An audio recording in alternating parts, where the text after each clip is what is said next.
Merci. La parole est à Monsieur Louis-Joseph Manscourt. Merci, Monsieur le Président. Madame la Ministre, je vais vous interroger sur la situation des hôpitaux en Martinique et particulièrement des hôpitaux MCO. Vous êtes venu aux Antilles, vous avez vu, vous vous en êtes rendu compte. Vos membres, certains membres de votre cabinet et vous-même, vous avez reçu à 2 reprises des élus parlementaires et des représentants d'organisations syndicales qui vous ont fait part de leurs inquiétudes, voire de leurs préoccupations quant à la situation des hôpitaux de la Martinique. Madame la Ministre, sans méconnaître les difficultés budgétaires, force est de constater que votre budget n'est pas de nature à rassurer les acteurs de santé, particulièrement ceux de Martinique.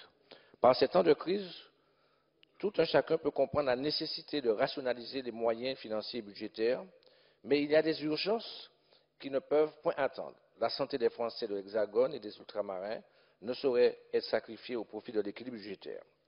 L'ARS Martinique prépare un projet médical de territoire qui peut être un moyen de mutualiser les moyens et les énergies, mais ce projet ne saurait avoir pour finalité et vocation de ramener les programmes et actions de santé aux moyens octroyés quand on sait que ces derniers sont nettement insuffisants.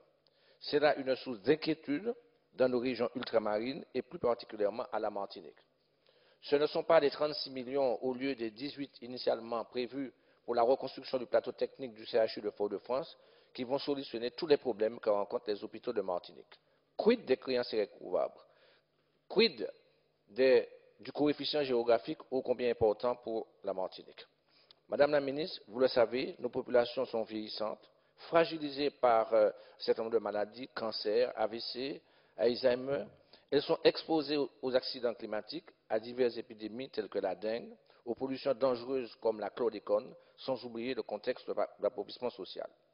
Rien ne se fera sans une volonté politique forte de votre gouvernement pour venir en aide à nos malades et assurer la pérennité des moyens de gestion des établissements publics hospitaliers de nos territoires.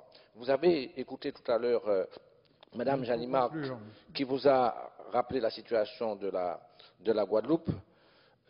Plus qu'un engagement fort, je conclus, plus qu'une démarche dérogatoire, ne pensez-vous pas qu'il faudrait un véritable plan Marshall pour sortir durablement l'hôpital public des difficultés dans lesquelles il se trouve actuellement en Martinique? Merci.